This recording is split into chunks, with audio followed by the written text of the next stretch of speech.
Bihar news में स्वागत है आपका दोस्तों। मैं हूं फिरदौस गनी और आप देख रहे हैं केडीबी लाइव। दोस्तों आज हो चुका है 22 दिसंबर 2023। तो आज की पूरे बिहार की टॉप न्यूज़ लेकर आए हैं आपके लिए। दोस्तों वीडियो शुरू करने से पहले आपको बता दें कि अगर आप नए आए हैं इस चैनल पर तो फिर इस चैनल को सब्सक्राइब करके बेल आइकन को प्रेस कर दीजिए और साथ ही वीडियो को लाइक कर दीजिए, अपने दोस्तों के साथ शेयर भी कीजिए। तो चलिए शुरू करते हैं आज की पूरे बिहार की टॉप न्यूज़। दोस्तों आज बिहार न्यूज की शुरुआत टॉप हेडलाइन के साथ करते हैं। तो बात करते हैं कि बिहार में पहली बार किशनगंज में हुई हेलीकॉप्टर से छापेमारी। अस्पतालों की जांच करने टीम के साथ किशनगंज पहुंचे प्रति अमृत। बिहार के यूट्यूबर मनीष कश्यप को मिली राहत, पटना हाईकोर्ट ने दे दी है जमानत। हेलो, मैं बीपीएससी से बोल रहा हूं, आपके नंबर कम है, पैसा दीजिए तो पास करा दूंगा। शिक्षक अभ्यर्थी समझ ले ऐसे कॉल की सच्चाई। आगे आपको बताएंगे इसके बारे में सच्चाई। ओबीसी की पार्टी ने की नीतीश सरकार की तारीफ, विधायक ने कहा दूसरे राज्य भी करें ये काम। कांग्रेस के पास फंड नहीं, समोसा नहीं मिला, चाय बिस्किट पर सिमटी इंडिया गठबंधन की मीटिंग। कौन है मनीष कश्यप जिसके पीछे पड़ी है बिहार तमिलनाडु की पुलिस, एनएसए तक लगाया। गांधी का देश गौडसेवादियों के हाथ, आरजेडी प्रदेश अध्यक्ष ने पार्टी मीटिंग में जमकर बोला हमला। बिहार दौरे पर आ रहे हैं आरएसएस चीफ मोहन भागवत को दहशतगर्द ठिकानों से खतरा। सहारा रिफंड पोर्टल पर आवेदन के बाद भी नहीं आया पैसा, तो अब करें ये काम। दिल्ली यूपी बिहार में कब शुरू होगी विंटर वेकेशन, जाने अपने राज्य का हाल। अल नीनो ने बिगाड़ा मौसम, तेजी से चढ़ गिर रहा पारा, पटना बेगूसराय की हवा हुई जहरीली। प्रधानमंत्री किसान सम्मान निधि योजना के लिए ई-केवाईसी कराने के निर्देश। प्रशांत किशोर को फिर याद आए लालू मुसलमान और पीएम मोदी, गुजरात का नाम लेकर के कह दी बड़ी बात। मधुमक्खी पालने से होगी बम्पर कमाई, बिहार सरकार दे रही है 90% तक की सब्सिडी, जाने पूरी डिटेल। चाय सेहत के लिए कितनी है फायदेमंद, सबूत के साथ बताएगा आयुर्वेद। आगे आपको बताएंगे इस बारे में विस्तार से। बिहार में 71 शिक्षकों पर गिरी गाज, कट गई सैलरी, स्कूलों में मचा हड़कंप, असली वजह जानकर रह जाएंगे हैरान। आरएसएस ने भी किया जातिगत जनगणना का समर्थन, विकास के लिए इसका उपयोग होने की कही बात। फिर बढ़ने लगा है कोरोना वायरस, बिहार में भी अलर्ट, आरटीपीसीआर जांच कर बढ़ाने का आदेश, JN-1 से बचने का यह तरीका। हिंदुस्तान का मतलब हिंदुओं की जमीन, हिंदी भाषा की नहीं, इंडिया गठबंधन की मीटिंग में नीतीश के बयान पर सदगुरु की खड़ी खड़ी। जान जाए पर सीट मिल जाए, बिहार से पलायन का भयावह वीडियो हुआ वायरल। ना खुदा ही मिला ना विसाले सनम, इंडिया गठबंधन में नीतीश की स्थिति पर उपेंद्र कुशवाहा का तंज। बिहार सरकार के मंत्री मदन सहनी बोले लोगों की इच्छा है कि नीतीश कुमार बने प्रधानमंत्री। दोस्तों बात करेंगे विस्तार से। तो बात करते हैं कि बिहार के यूट्यूबर मनीष कश्यप को राहत मिल गई है, बड़ी राहत मिली है, जब पटना हाईकोर्ट ने मनीष कश्यप को जमानत दे दी है। 12 मार्च 2023 को हथकड़ी पहने एक व्यक्ति की ट्रेन में यात्रा करते हुए वीडियो अपलोड करने के मामले में मनीष कश्यप के खिलाफ FIR दर्ज की गई है, जब सार्वजनिक भावनाओं को भड़काने के लिए वीडियो के साथ छेड़छाड़ करने के आरोप लगाते हुए IPC और फिर IT अधिनियम के कई धाराओं के तहत FIR दर्ज की गई थी। इस मामले में उन्हें बुधवार को जस्टिस सुनील कुमार पवार की सिंगल बेंच ने कुछ शर्तों पर नियमित जमानत दे दी है। मनीष कश्यप पर कानूनी शिकंजा तब कसा गया था जब तमिलनाडु में बिहारियों के खिलाफ हिंसा को लेकर के उस पर अपने सोशल मीडिया प्लेटफॉर्म पर फर्जी वीडियो दिखाए जाने का आरोप लगा था। जब मनीष कश्यप की इस रिपोर्ट को तमिलनाडु पुलिस ने गलत बताते हुए उसके खिलाफ वहां मामला दर्ज किया था। तमिलनाडु सरकार ने मनीष कश्यप पर एनएसए भी लगाया था। हालांकि मनीष राहत पाने के लिए सुप्रीम कोर्ट भी गए थे, लेकिन तमिलनाडु सरकार ने उसके खिलाफ लगाए गए एनएसए को हटाए जाने से इनकार करते हुए सुप्रीम कोर्ट में दलीलें दी थी। आपको बता दूं कि इसी साल अगस्त महीने में सुनवाई के दौरान पटना सिविल कोर्ट ने मनीष कश्यप को बड़ी राहत दे दी है। जी हां, कोर्ट ने मनीष कश्यप को तमिलनाडु जेल वापस बुलाए जाने का आदेश दिया था। जहां वकील शिवानंद भारती ने बताया था कि तमिलनाडु में मनीष कश्यप के खिलाफ कुल 6 मामले दर्ज हुए थे, जिस पर उन्हें डिफॉल्ट बेल मिल चुकी है। जी हां, तब से ही मनीष कश्यप पटना की बेउर जेल में बंद थे। मनीष कश्यप पर अकेले बेतिया जिले में ही उन पर तकरीबन 7 मामले दर्ज हैं, जिसमें भाजपा विधायक के साथ मारपीट और जान से मार देने की धमकी के अलावा बैंक मैनेजर के साथ मारपीट का आरोप है। इस मामले में उनकी कुर्की जब्ती के बाद उसने थाने में सरेंडर भी कर दिया था। जब तब से मनीष कश्यप जेल में ही बंद थे, लेकिन अब मनीष कश्यप को जमानत मिल गई है, बहुत जल्द जेल से निकल जाएंगे। हेलो, मैं बिहार लोकसेवा आयोग बीपीएससी से बोल रहा हूं। पैसा दीजिएगा तो परीक्षा में पास करा दूंगा। जी हाँ, आपको बता दूं कि शिक्षक अभ्यर्थियों को बीपीएससी शिक्षक भर्ती परीक्षा खत्म होने के बाद इस तरह के कॉल आ रहे हैं। क्या आपके पास भी ऐसा कॉल आया है? अगर हाँ, तो फिर सतर्क हो जाए, नहीं तो फिर आप इन फोन कॉल्स करने वाले के चंगुल में फंस करके अपना बैंक अकाउंट खाली कर सकते हैं। जहाँ आशंका जताई जा रही है कि बीपीएससी से शिक्षक अभ्यर्थियों का डाटा लीक किया गया है, जिसके आधार पर अभ्यर्थियों को फर्जी कॉल किए जा रहे हैं। फर्जी कॉल करने वाले शख्स के पास अभ्यर्थी से जुड़ी हुई सारी जानकारी रहती है, जैसे अभ्यर्थी का नाम क्या है, उनका पता क्या है, उन्होंने जो परीक्षा दी है उसमें किस किस चीज़ की परीक्षा दी गई, या किन किन जिलों का ऑप्शन डाला, सारी जानकारियां उनके पास पहले से ही उपलब्ध होती है। फर्जी कॉल में परीक्षार्थियों को ये बताया जाता है कि अगर अपनी मनचाही जगह पर पोस्टिंग चाहते हैं तो फिर वो भी पैसा करवा दी जाएगी। इसके लिए आपको सिर्फ 3 से 5 लाख रुपए खर्च करने होंगे। आयोग के नाम पर कॉल करने वाला ये भी कहते हैं कि आपको पहले उसके लिए अपने सारे कागजातों के साथ पटना आकर के हमसे मिलना होगा। अगर आप राजी हैं तो फिर मैं आपको अपनी लोकेशन भेजता हूँ, वहाँ आकर के आप हमसे मिल लीजिएगा। अभी सिर्फ आपको कुल राशि का 25% जमा करना होगा, जब बाकी पैसा आपके रिजल्ट आने के बाद लिया जाएगा। फर्जी कॉल करने वाला ये भी कहता है कि अगर आप इसकी जानकारी किसी को भी देते हैं तो फिर आपका काम नहीं होगा, आपका रिजल्ट भी रुक सकता है। ऐसे में किसी भी अभ्यर्थी के मन में चिंता तो सताने लगेगी ही। जी हाँ, और फिर इस जाल में फंस सकता है। हालांकि अभी तक इससे संबंधित किसी तरीके की शिकायत थाने में दर्ज नहीं की गई है, लेकिन अभ्यर्थियों को फर्जी कॉल आ रहे हैं, जिससे अभ्यर्थी काफ़ी ज़्यादा परेशान हो गए हैं। दोस्तों, असदुद्दीन ओवैसी की पार्टी के विधायक बिहार प्रदेश अध्यक्ष अख्तरुल ईमान ने नीतीश सरकार की तारीफ कर दी है। जब विधायक ने कहा है कि जो काम बिहार में हुआ है वो दूसरे राज्यों में भी होनी चाहिए। जी हाँ, आपको बता दूं कि असदुद्दीन ओवैसी की पार्टी AIMIM के प्रदेश अध्यक्ष और विधायक अख्तरुल ईमान ने कहा कि जातिगत जनगणना ने साबित कर दिया है कि अल्पसंख्यक और फिर SC ST को उनका वास्तविक हक नहीं मिल पाया है। जब वे बुधवार को पत्रकारों से बात कर रहे थे, उन्होंने ये भी कहा है कि जाति आधारित गणना राज्य सरकार की ऐतिहासिक पहल है, जहाँ इसका अनुसरण दूसरे राज्यों को भी करना चाहिए। उन्होंने कहा है कि सामान्य वर्ग, ब्राह्मण, कायस्थ और फिर पिछड़ा जाति में कोयरी, कुर्मी आदि जातियों को वास्तविक भागीदारी से अधिक नौकरियां प्राप्त हुई है, जबकि यादव को आबादी के अनुपात में वाजिब हिस्सा मिला है। वहीं अख्तरुल ईमान ने कहा है कि मुस्लिम और SC ST को उनके वास्तविक हिस्से की आधी से भी कम नौकरियां मिली है। जब ये मामला सरकारी नौकरी के साथ साथ संगठित क्षेत्रों की नौकरियों में देखी जा सकती है, जहाँ इसका अनुकूल प्रभाव जहां सामान्य जातियों पर पड़ा है, जब वहीं मुस्लिम और फिर SC ST पर इसका प्रतिकूल प्रभाव पड़ा है।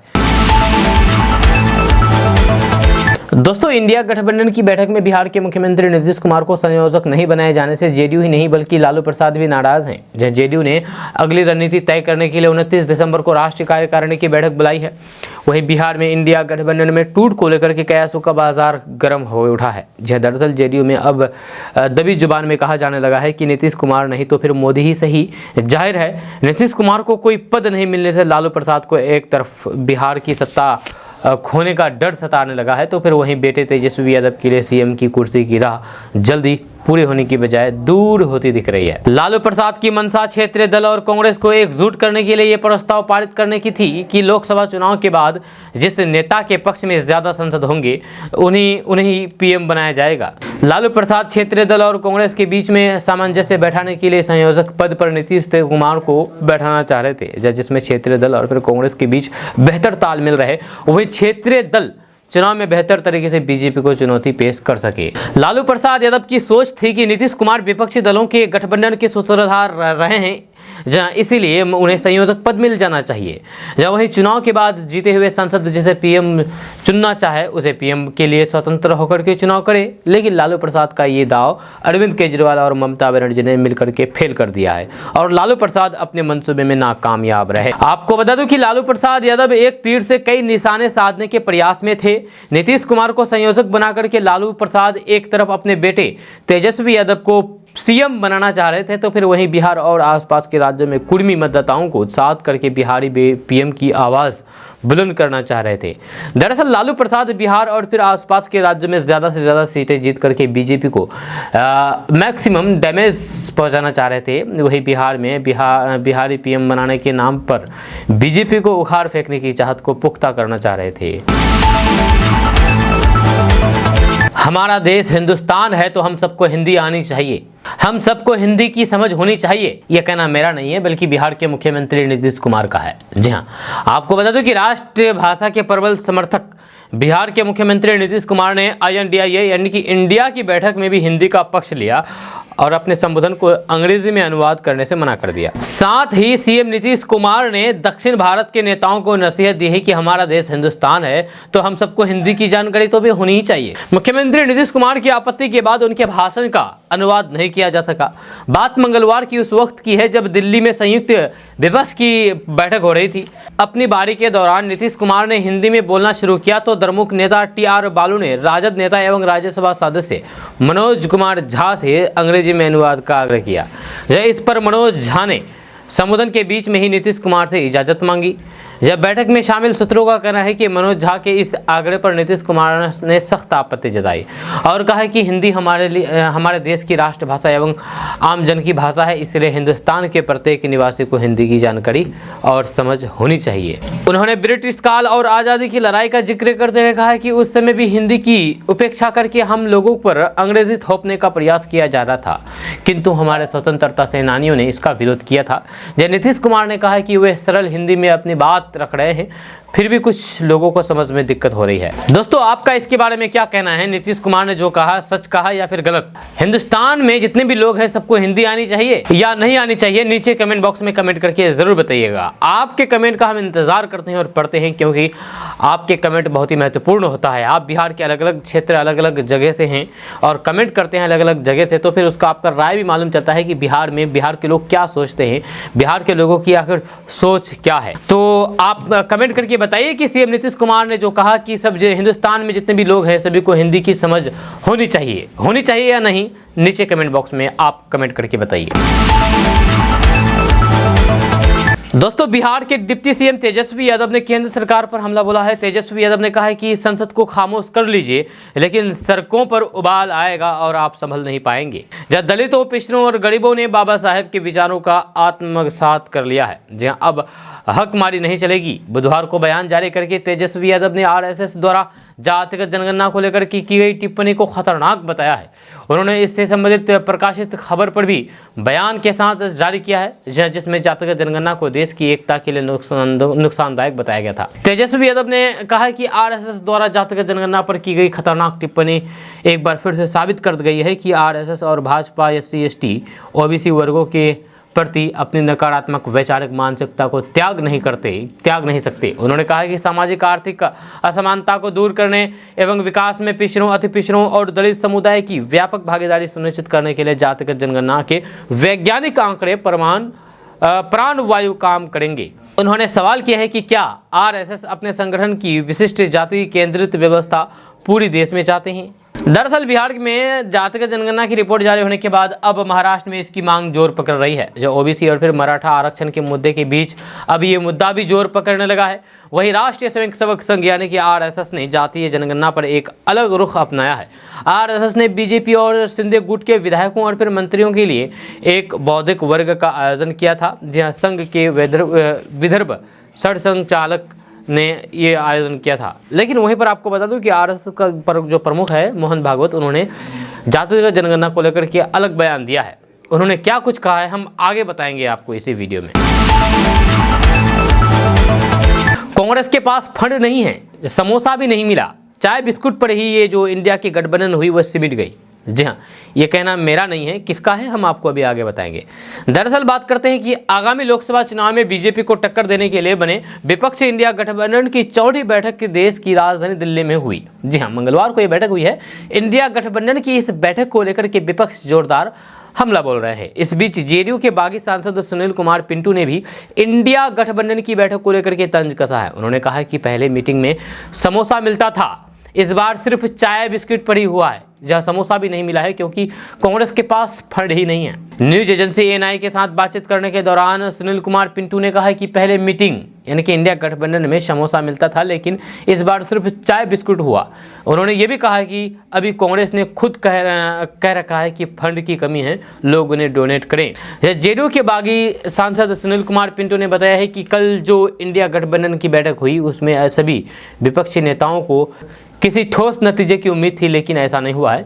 सुनील कुमार ने आगे कहा है कि कांग्रेस पार्टी की ओर से बताया गया है कि वे फंड की कमी का सामना कर रहे हैं और फिर सभी से उन्हें समर्थन देने के लिए 138 रुपये, 1380 रुपये या फिर 13,800 रुपये का योगदान करने का अनुरोध किया है, जिसके कारण कल की बैठक सिर्फ चाय और बिस्कुट पर ही सीमित गई। दोस्तों, आखिर मनीष कश्यप कौन है जिसके पीछे बिहार पुलिस, तमिलनाडु पुलिस पर गई है? दरअसल आपको बता दूं कि महीनों से बिहार की जेल में बंद यूट्यूबर मनीष कश्यप को बिहार हाईकोर्ट ने 2 मामलों में जमानत दे दी है। जी हाँ, परिवार का कहना है कि जल्द ही वे बाहर आ जाएंगे। मनीष कश्यप उर्फ त्रिपुरारी तिवारी शरण पर केवल बिहार ही नहीं बल्कि तमिलनाडु में भी मुकदमे दर्ज हैं, जहाँ दोनों राज्यों की पुलिस ने उसे फेक वीडियो केस में आरोपित बनाया है, जहाँ उस पर राष्ट्रीय सुरक्षा कानून के तहत भी मुकदमा दर्ज किया गया था। हालांकि बीते महीने मद्रास हाईकोर्ट ने इस मामले में उसे राहत दे दी। मन में सवाल उठना लाजमी है कि आखिर मनीष कश्यप आखिर है कौन, जिसे लेकर के इस वक्त इतनी चर्चा हो रही है। आइए हम आपको भी बता रहे हैं। दरअसल मनीष कश्यप मूल रूप से बिहार के बेतिया जिले के रहने वाले हैं। जी हाँ, साल 2020 में वे बिहार की चनपटिया विधानसभा सीट से चुनाव भी लड़ा था। वे निर्दलीय उम्मीदवार के तौर पर मैदान में थे और फिर उन्हें हार का सामना करना पड़ा था। मनीष कश्यप के यूट्यूब पर 2 मिलियन से ज़्यादा फॉलोअर्स हैं, यानी कि सब्सक्राइबर्स हैं, जहाँ उनके चैनल पर करीब 2,500 वीडियो हैं। वे बिहार से जुड़े कई सामाजिक मुद्दों पर सालों से वीडियो बना रहे हैं, जहाँ केवल बिहार ही नहीं बल्कि हिंदी स्पीकिंग बेल्ट में उनके वीडियो काफ़ी ज़्यादा पसंद किए जाते हैं। दरअसल तमिलनाडु में बिहार के मजदूरों के साथ मारपीट का कथित वीडियो मनीष कश्यप ने अपने आधिकारिक यूट्यूब चैनल से शेयर किया था, जहां ये वीडियो बना करके वह कानून के जाल में बुरी तरीके से फंस गया। वीडियो वायरल होने के बाद तमिलनाडु सरकार हरकत में आई। यहां तक कि तमिलनाडु के तत्कालीन डीजीपी शैलेंद्र बाबू ने सोशल मीडिया पर एक वीडियो पोस्ट करते हुए इस वीडियो को धार्मिक करार दिया था। जब बिहार पुलिस की आर्थिक अपराध इकाई यानी कि ईओयू ने भी इसी मामले को लेकर के मनीष कश्यप के खिलाफ रिपोर्ट दर्ज की थी। पुलिस ने दबिश दी तो फिर मनीष कश्यप भूमिगत हो गए, यानी कि वो जमीन से ही गायब हो गया। जब बेतिया पुलिस ने मनीष कश्यप के घर की कुर्की जब्ती शुरू की तो फिर उसने स्थानीय थाने में सरेंडर कर दिया था। ईओयू टीम ने केस अपने कब्जे में लेकर के मनीष कश्यप से पूछताछ की और फिर जेल भेज दिया। तमिलनाडु पुलिस की टीम पटना पहुंची और फिर 30 मार्च 2023 को ट्रांजिट रिमांड पर तमिलनाडु पुलिस अपने साथ ले गई थी।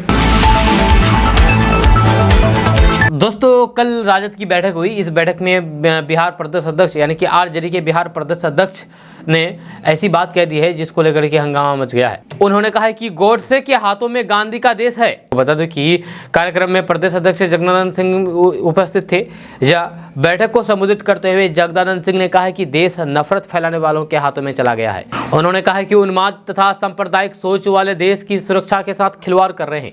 आरजेडी प्रमुख लालू प्रसाद यादव ने स्पष्ट संदेश दिया है कि इंसान और इंसानियत की हिफाजत के लिए हम सभी को मिलकर के रहना होगा, जिससे देश में गंगा जमुनी तहजीब को मजबूती मिल सके। उन्होंने कहा कि गांधी का देश आज गौरसेवादी नीतियां चलाने वालों के हाथों में चला गया है। धन के बल पर आज जन को कमजोर किया जा रहा है। उन्हें पराजित करना ही हमारा लक्ष्य और फिर हमारा मकसद होना चाहिए। जगदानंद सिंह ने कहा है कि ये भी हो सकता है कि जब हम पार्टी और फिर संगठन के कार्यों को मजबूती से बढ़ाएं और फिर पार्टी को मजबूत बनाएं। उन्होंने पार्टी के नए मतदाताओं को जोड़ने का भी अपील की है। दोस्तों, रेलवे में नौकरी के बदले जमीन रजिस्ट्री कराने के मामले में तत्कालीन रेल मंत्री लालू प्रसाद और बिहार के डिप्टी सीएम तेजस्वी यादव को ईडी ने समन भेज करके पूछताछ के लिए बुलाया, जहां दोनों बाप बेटे को ईडी द्वारा समन जारी करने को लेकर के सियासत शुरू हो गई है। सम्राट चौधरी ने कहा है कि पिछले 27 सालों से लालू प्रसाद यादव सीबीआई की जांच का सामना कर रहे हैं। ये लालू प्रसाद की कोई नई आदत नहीं है। जेडीयू कहती है कि लालू प्रसाद लगातार अपराध कर रहे हैं और उनको अपराध करने की आदत हो गई है, इसीलिए सीबीआई और ईडी का समन उनके लिए कोई नई बात नहीं है, कोई कुछ नहीं है। इसीलिए सीबीआई और ईडी का समन उनके लिए कुछ नया नहीं है। ईडी और सीबीआई की नोटिस लालू परिवार के लिए बड़ी बात नहीं है। जब वहीं गठबंधन में कोई पद नहीं मिलने पर सीएम नीतीश कुमार की नाराजगी पर सम्राट चौधरी ने कहा है कि नीतीश कुमार को लोगों ने सिर्फ गुमराह करके भारतीय जनता पार्टी से अलग करने के लिए उनको प्रधानमंत्री बनाने का सपना दिखाया था। अब तो जेडीयू के ही सांसद कह रहे हैं कि 3 साल से उनके क्षेत्र में पानी नहीं जा रहा है। जब इसके बाद अब क्या बचा है। जब वहीं दिल्ली में पार्टी सांसदों के साथ नीतीश कुमार की बैठक करने के पर सम्राट चौधरी ने कहा है कि नीतीश कुमार चाहे जिससे मिल जाए उससे कोई भी फर्क नहीं पड़ने वाला है। 2024 में जेडीयू और आरजेडी का खाता तक नहीं खुलने वाला है। दोस्तों, आरएसएस के चीफ मोहन भागवत बिहार दौरे पर आ रहे हैं। जी हाँ, आपको बता दूं कि आरएसएस प्रमुख मोहन भागवत के बिहार दौरे को लेकर के बिहार पुलिस मुख्यालय से अलर्ट जारी कर दिया गया है। जब मोहन भागवत 21 और 23 दिसंबर तक 3 दिन बिहार में रहेंगे। विशेष शाखा ने पटना और फिर भागलपुर के डीएम और एसएसपी को भागवत के दौरे का पर पुख्ता इंतजाम व्यवस्था का निर्देश दिया है। डीआईजी ने जारी पत्र में कहा है कि भागवत को भाकपा, माओवादी, विभिन्न दहशतगर्द संगठनों और फिर पाक समर्थित आईएसआई और फिर इस्लाम आईएसआई से खतरा बना हुआ है। इसीलिए आरएसएस प्रमुख के कार्यक्रम, परिभ्रमण और ठहराव स्थलों पर त्रुटि रहित और पुख्ता सुरक्षा व्यवस्था कराई जाए। जी हाँ, विशेष शाखा पटना के डीआईजी ने दोनों जिलों को पत्र जारी करके कहा है कि मोहन भागवत को Z+ की सुरक्षा मिली हुई है, जहाँ साथ ही उन्हें CISF की भी सुरक्षा विशेष रूप से मिली हुई है। जहाँ पत्र में कहा गया है कि मोहन भागवत के परिभ्रमण के मार्ग में ROP, रूट लाइनिंग, सघन गश्ती और यातायात की समुचित व्यवस्था कराई जाए। दोस्तों, बिहार डाक सर्किल की ओर से किसानों को प्रधानमंत्री किसान सम्मान निधि योजना की राशि दिलवाने के लिए अभियान चलाया जा रहा है। जहाँ इसके तहत किसी भी निकटतम डाकघर में NPCI से जुड़ा हुआ IPPB खाता खुलवा करके किसान सम्मान निधि की राशि प्राप्त की जा सकती है। बिहार का एक भी किसान राशि पाने से वंचित न रह जाए, इसी उद्देश्य से विभाग की ओर से यह अभियान चलाया जा रहा है। इस अभियान को विकसित भारत संकल्प यात्रा से जोड़ करके चलाया जा रहा है। जहाँ इनके अलावा भारत सरकार की आयुष्मान भारत योजना, उज्ज्वला योजना, सुकन्या समृद्धि योजना समेत अन्य योजनाओं का लाभ भी हर घर तक पहुँचाने की पहल की जा रही है। जब लोग आधार कार्ड, मोबाइल नंबर और फिर न्यूनतम 200 रुपये की राशि से आसान प्रक्रिया में निकटतम डाकघर में खाता खुलवा सकेंगे। दोस्तों, इंडिया गठबंधन की बैठक में नीतीश कुमार के नाराज होने की खबर के बीच प्रशांत किशोर ने नीतीश कुमार पर बड़ा निशाना साधा है। उन्होंने तंज कसते हुए कहा है कि नीतीश कुमार के मुंह में क्या सुरखाब के पर लगे हुए हैं जो वो पीएम का फेस बनेंगे। प्रशांत किशोर यहीं पर नहीं रुके, उन्होंने कहा है कि खुदा पहाड़ निकली चूहिया वाला हाल हो गया है। आप बिहार में बैठ करके नीतीश कुमार को जितना बड़ा नेता बनाते हैं उतने वे नहीं हैं। जब प्रशांत किशोर ने कहा है कि हम भी प्रदेश की राजनीति को थोड़ा बहुत समझते हैं। 42 विधायकों वाली पार्टी चला रहे हैं। नीतीश कुमार को 75 साल की उम्र में भी पूछने वाला कौन रहा? जब कौन पूछ रहा है? आप लोगों ने तो बिहार में हल्ला किया। नीतीश कुमार इंडिया गठबंधन में प्रधानमंत्री के पेश होंगे, लेकिन संयोजक तो नहीं बनाया गया है, जब संयोजक तक नहीं बनाया गया है। प्रशांत किशोर ने कहा है कि उन्होंने नाम रखा है दूसरा, तो नाम बदल करके कर दिया है इंडिया। ये बात करने गए कुछ तो फिर उनको कोई तरजीह भी नहीं मिली है। खुद से मुंह मियाँ मिट्ठू बनने वाली बात है। नीतीश कुमार की क्या हैसियत है कि वे कुछ बन जाएंगे? कांग्रेस अपना छोड़ करके इनको क्यों बना देंगे? जब दूसरे नंबर पर तृणमूल कांग्रेस है, जब तृणमूल कांग्रेस अपना छोड़ करके इनको क्यों मान लेगी? जब तीसरे नंबर पर DMK है, वे अपने दावेदारी छोड़ करके इनको क्यों मान लेंगे? प्रशांत किशोर ने नीतीश कुमार के राजनीतिक जीवन पर तंज कसते हुए आगे कहा है कि आप इंडिया गठबंधन में ऐसी कौन सी नई चीज ला रहे हैं जो दूसरे नहीं ला सकते। नीतीश कुमार मुख्यमंत्री के जिस पद पर बैठे हुए हैं वो भी नहीं बचने वाला है। लोकसभा 2024 का चुनाव होने दीजिए। नीतीश कुमार की राजनीतिक कहानी का अब अंत हो गया है। जैसे किसी पिक्चर के अंत में 5 मिनट मारधार होती है ना, वैसे ही नीतीश कुमार के राजनीतिक जीवन का क्लाइमैक्स चल रहा है। नीतीश कुमार के जीवन का क्लाइमैक्स सीन चल रहा है अभी। दोस्तों सहारा में फंसा पैसा वापस पाने के लिए लोग काफी ज्यादा मशक्कत कर रहे हैं, लेकिन भारत सरकार की तरफ से सहारा में फंसा पैसा वापस करने के लिए एक पोर्टल बनाया था, जिस पोर्टल में रजिस्ट्रेशन करना होता था, यानी कि आवेदन करना होता था और उसके बाद पैसा उसको वापस मिल जाता था। लेकिन अब क्या हो रहा है कि आवेदन करने के बावजूद भी पैसे वापस नहीं मिल पा रहा है।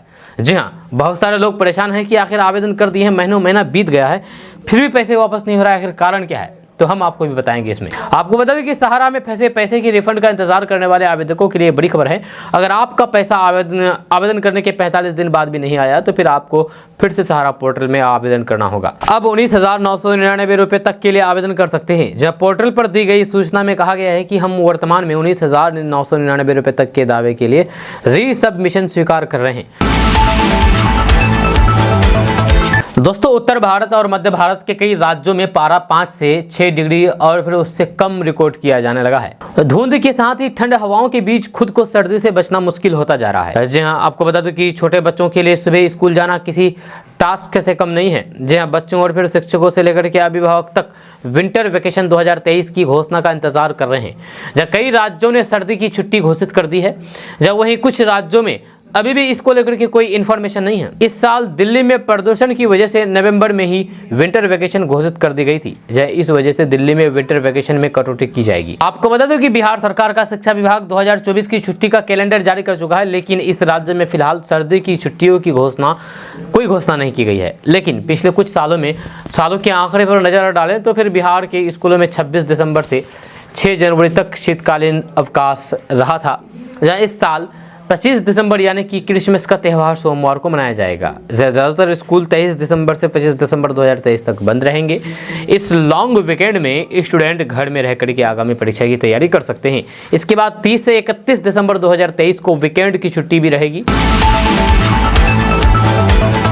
दोस्तों एक शिक्षिका ने अपने पति पर देह व्यापार बनाने के दबाव का आरोप लगाया है, जहां पीड़िता की वीडियो भी इंटरनेट मीडिया पर वायरल हो रही है।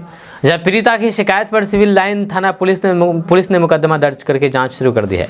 जहां सिविल लाइन्स थाना क्षेत्र के एक मोहल्ले निवासी महिला ने बताया है कि वे प्राइमरी स्कूल में टीचर है, जहाँ उनके 2 छोटे बच्चे भी हैं। जहाँ पीड़िता का आरोप है कि पति लगातार दोस्तों के साथ संबंध बनाने का दबाव बना रहा है, जब मना करने पर मारपीट करता है। बीते दिनों भी पति ने दोस्तों से संबंध बनाने के लिए दबाव बनाया था। इनकार करने पर पति ने मारपीट भी की है, जहां उसके बाद गला दबा करके जान लेने की कोशिश की। बच्चों के शोर मचाने पर आसपास के लोगों ने आकर के उसकी जान बचाई थी। इस घटना के बाद से वह मायके में रह रही है। जहां पीड़िता का आरोप है कि पति बात नहीं मानते, जब पर उसकी और मायके वालों की जान लेने की धमकी दे रहे हैं। इस संबंध में मायके वालों ने सिविल लाइन्स थाने में शिकायत की है, लेकिन पुलिस ने अभी तक आरोपी पति पर कार्रवाई नहीं की है। दोस्तों देश में बढ़ती महंगाई आम जनता के लिए परेशानी का सबब बन गई है, जहां और अब इसकी चिंता खुद आरबीआई को सताने लगी है। जहां इस साल मुद्रास्फीति पर अंकुश लगाने के लिए सरकार और आरबीआई के कई प्रयास काफ़ी हद तक सफल रहे, लेकिन फिर भी आरबीआई महंगाई पर काबू पाने से संतुष्ट नहीं है। ऐसे में देश के सबसे बड़े बैंक आरबीआई को लगने लगा है कि अगर महंगाई पर काबू नहीं पाया गया तो फिर ये देश के आर्थिक विकास को प्रभावित कर सकती है और फिर विकास के इंजन में बाधा बन सकती है। आरबीआई का मानना है कि निकट भविष्य में 4% मुद्रास्फीति दर का लक्ष्य हासिल किया जा सकता है, लेकिन खाद्य पदार्थों की कीमतों में अस्थिरता और फिर जिस तरह से लागत अभी बढ़ रही है उसका असर मुद्रास्फीति पर पड़ सकता है। ऐसे में अगर महंगाई को लक्ष्य के करीब नहीं लाया गया और फिर उसी स्तर पर बनाए रखा गया तो फिर तेज आर्थिक विकास दर में कमी आ सकती है। आपको बता दें कि केंद्रीय बैंक का ये बयान तब आया जब दूसरे तिमाही यानी कि जुलाई से सितंबर 2023 में भारत की आर्थिक विकास दर का अनुमान से ज़्यादा यानी कि 7.6% रही है। दोस्तों बिहार के नेता प्रतिपक्ष विजय कुमार सिन्हा ने कहा है कि बिहार में राजनीतिक अनिश्चितता के कारण सरकारी कामकाज पर खराब असर पड़ा है। इसी कारण प्रशासनिक अराजकता बढ़ी है, जहां अपराध चरम पर है। समस्तीपुर, जमुई, बेगूसराय, सीवान, गोपालगंज, मुजफ्फरपुर सहित राज्य के सभी जिलों में अपराधियों पर कार्रवाई करने में पुलिस सफल नहीं हो पा रही है। जहाँ पुलिस कर्मियों की जान ले ली जा रही है, जहाँ और भी बहुत सारे जान लेने का मामला आ रहा है। लूट, अपराध, लड़कियों के साथ गलत काम आदि की घटनाओं से बिहार में 1990 के दशक की याद ताज़ा हो गई है। उन्होंने कहा है कि मुख्यमंत्री को कठोर निर्णय लेना होगा। जब राज्य को बदहाली से निकालने के लिए उन्हें जल्द ही नया जनादेश का निर्णय लेना चाहिए। जब बिहार में सत्ता के 2 केंद्र के कारण राज्य में अस्थिरता कायम हो गई है, महागठबंधन के लोग राष्ट्रीय स्तर पर मुख्यमंत्री को महत्व नहीं दे रहे हैं। उनका स्वास्थ्य भी अब पहले जैसा नहीं है। जब सबने मिलकर के ऐसा षड्यंत्र रचा है कि वे गठबंधन का संयोजक भी नहीं बन पाए हैं। दोस्तों, बिहार में पिछले 2 हफ्तों में तापमान तेजी के साथ बदलाव हुआ है। ये बदलाव न्यूनतम के साथ अधिकतम तापमान में दिखी जा रही है। एक और न्यूनतम तापमान तेजी के साथ नीचे गिर रहा है, तो वहीं दूसरी ओर अधिकतम तापमान ऊपर चल रहा है। मौसम विभाग से मिले आंकड़ों के मुताबिक बिहार के 12 से 13 ऐसे शहर हैं जहां अभी से 13 दिन पहले न्यूनतम और फिर अधिकतम तापमान का अंतर 1 से 3 डिग्री के बीच था, जब वहां अभी फासला 10 से 15 डिग्री तक आ गया है। मौसम वैज्ञानिकों के अनुसार वर्तमान में कई शहरों का जहां न्यूनतम तापमान सामान्य से नीचे है, वहीं अभी से 2 हफ्ते पहले न्यूनतम तापमान सामान्य से 8 से 9 डिग्री तक ऊपर था। अचानक आए मौसम बदलाव की वजह से भी अधिकतम और फिर न्यूनतम तापमान के बीच तेजी से अंतर बढ़ी है चढ़ा है। इसकी वजह से लोग ज्यादा ठंड और फिर कनकनी महसूस कर रहे हैं। अमूमन बिहार में नवंबर से ही तापमान में गिरावट आने लगती है। ये गिरावट क्रमिक होती है। हर हफ्ते 2 से 3 डिग्री की गिरावट के बाद तापमान सामान्य के आसपास रहता है। इस बार एक तो मानसून अवधि अधिक देर तक खींची गई और फिर साथ ही अल नीनो के प्रभाव से न्यूनतम और अधिकतम तापमान सामान्य से ऊपर बना रहा। ये स्थिति राज्य भर में यानी कि पूरे बिहार में नवंबर अंत तक, जबकि कहीं कहीं दिसंबर के आरंभ में भी दिखी है। अंडमान सागर और बंगाल की खाड़ी की ओर चक्रवात के सक्रिय रहने से लंबे समय तक तापमान सामान्य से अधिक रहा। जहाँ साथ ही पूर्व हवा का लगातार प्रभाव बने रहने से भी न्यूनतम तापमान सामान्य से काफी ऊपर चला गया। ठंड बढ़ने के साथ साथ राज्य की यानी कि बिहार के कई जिलों की हवा बेहद खराब हो गई है, जिसमें सबसे ज्यादा खराब हवा राजधानी पटना की है, जबकि दूसरे नंबर पर बेगूसराय है, जहां वायु प्रदूषण बेलगाम हो गया है। जब पटना में AQI 393 है, तो फिर वहीं पर बेगूसराय में 382 है।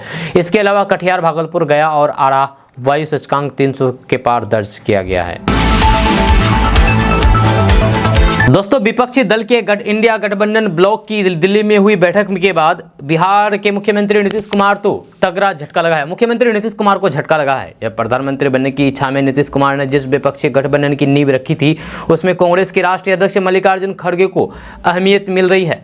विपक्ष की तरफ से खड़गे को पीएम उम्मीदवार बनाने की पेशकश की गई है। जैसे बिहार के सीएम नीतीश कुमार परेशान हैं, उन्हें पीएम बनने की कोई भी बात नहीं कर रहा है। इससे विपक्ष में रार ठन गई है। नाराज नीतीश कुमार ने 29 दिसंबर को जेडीयू के राष्ट्रीय परिषद की बैठक बुलाई। वहीं इस पूरे घटनाक्रम ने बीजेपी को बैठे बैठाए विरोधियों पर तंज कसने का मौका दे दिया है। बीजेपी ने नीतीश कुमार पर कटाक्ष करना शुरू कर दिया। दिल्ली से बीजेपी सांसद मनोज तिवारी ने नीतीश और खड़गे पर निशाना साधा। उन्होंने दोनों पर तंज कसते हुए कहा कि नीतीश जी का काम हो गया है, अब पता नहीं किस हाल में और कहां होंगे। बीजेपी नेता ने कहा है कि नीतीश कुमार जी को बड़ा झटका लगा है, जहां उनके साथ बहुत बुरा हुआ है। इंडिया गठबंधन ने उन्हें कहीं का नहीं छोड़ा है, जहां उनके साथ मेरी सहानुभूति है। नीतीश कुमार अब न तो घर के हैं और न ही घाट के हैं। पटना पहुंचे बीजेपी सांसद मनोज तिवारी ने सोनिया गांधी का नाम लिए बिना कटाक्ष करते हुए कहा है कि खड़गे तो डमी सरकार चलाएगी मम्मी। उन्होंने आगे कहा है कि खड़गे जी का बेटा सनातन को बीमारी बताता है, सनातन खत्म करने की बात करता है, हिंदू धर्म को बीमारी बताता है। आगे जो होगा देखते रहिए। इंडिया अलायंस का मूल भ्रष्टाचार है, वहीं देश इसके खिलाफ है। दोस्तों, बिहार शिक्षा विभाग ने बड़ा फैसला लिया है। अब कक्षाओं में पास होने के लिए 2 मौके दिए जाएंगे। आपको बता दूं कि बिहार शिक्षा विभाग ने छात्र छात्राओं का साल बर्बाद न हो, इसके लिए एक अहम फैसला लिया है। इसके मुताबिक 5वीं, 8वीं, 9वीं और 11वीं कक्षाओं के परीक्षार्थियों को वार्षिक परीक्षा पास करने के लिए साल में 2 मौके दिए जाएंगे। मीडिया रिपोर्ट्स के अनुसार विभाग नए शैक्षणिक सत्र से विभाग इस निर्णय को लागू करेगा।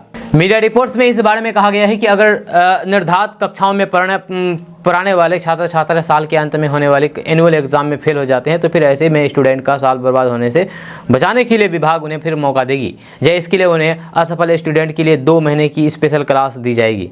इसके बाद उन स्टूडेंट के लिए मीडिया रिपोर्ट्स के अनुसार विशेष परीक्षा का आयोजन किया जाएगा, जिससे ये अपना साल बर्बाद होने से बचा सके। आपको बता दूं कि इससे अलग बिहार बोर्ड की ओर से मैट्रिक और इंटरमीडिएट परीक्षाओं का शेड्यूल जारी कर चुका है। इसके मुताबिक परीक्षाएं फरवरी में आयोजित की जाएगी। जारी टाइम टेबल के अनुसार इंटरमीडिएट की परीक्षा 1 फरवरी 2024 से 12 फरवरी 2024 तक लीक कराई जाएगी। वहीं हाई स्कूल की परीक्षा 15 फरवरी से 23 फरवरी 2024 तक चलेगी। जहाँ दोनों ही कक्षाओं की परीक्षा 2 पालियों में आयोजित की जाएगी, जहाँ पहली शिफ्ट सुबह 9:30 बजे से 12:45 तक होगी। वहीं पर दूसरी शिफ्ट दोपहर 1:45 से 5 बजे तक कंडक्ट कराई जाएगी। दोस्तों 2024 के लोकसभा चुनाव के लिए आरजेडी ने अपना प्लान बदल दिया है, जहां लालू की खास रणनीति पर अब पार्टी चल रही है। आपको बता दें कि लोकसभा चुनाव 2024 के लिए राजनीतिक दल रणनीति बनाने में जुटे हुए हैं। वहीं राष्ट्रीय जनता दल बिहार की 40 लोकसभा सीटों पर कराए गए सर्वे के नतीजों के आंकड़े की समीक्षा में जुटा हुआ है। इस सर्वे रिपोर्ट में लोकसभा क्षेत्रों की आबादी, जाति की बहुलता के साथ पूर्व में हुए चुनाव के परिणाम और वोट अंतर से जुड़े आंकड़े सम्मिलित किए गए हैं। इस बार लालू ने अपने हाथ में ये कमान ले ली है। रिपोर्ट की प्रति लालू प्रसाद यादव को मिल चुकी है, जहां रिपोर्ट का विश्लेषण किया जा रहा है, जहां इसके आधार पर ही सहयोगी दलों के साथ सीटों के तालमेल पर आगे बात होगी। जहां राष्ट्रीय जनता दल पिछले लोकसभा चुनाव के परिणामों को देखते हुए इस बार काफी सोच समझ करके चुनावी तैयारियों को अंजाम दे रहे हैं। 2019 के लोकसभा चुनाव में राष्ट्रीय जनता दल के साथ साथ महागठबंधन में इसके सहयोगी रहे दल कांग्रेस, विकासशील इंसान पार्टी और फिर राष्ट्रीय लोक समता पार्टी का प्रदर्शन बेहद निराशाजनक रहा, जब बहुत मुश्किल कांग्रेस एक सीट जीतने में सफल हो पाई थी। दोस्तों आज का न्यूज़ बस यहाँ तक। कैसा लगा आपको नीचे कमेंट बॉक्स में कमेंट करके जरूर बताइएगा। अगर आप हमारे चैनल पर नए आए तो फिर चैनल को सब्सक्राइब करके बेल आइकन को प्रेस कर दीजिए और साथ ही वीडियो को लाइक कर दीजिए, अपने दोस्तों के साथ शेयर भी कीजिए। तो चलिए मिलते हैं फिर नेक्स्ट वीडियो के साथ, तब तक के लिए जय हिंद, जय बिहार।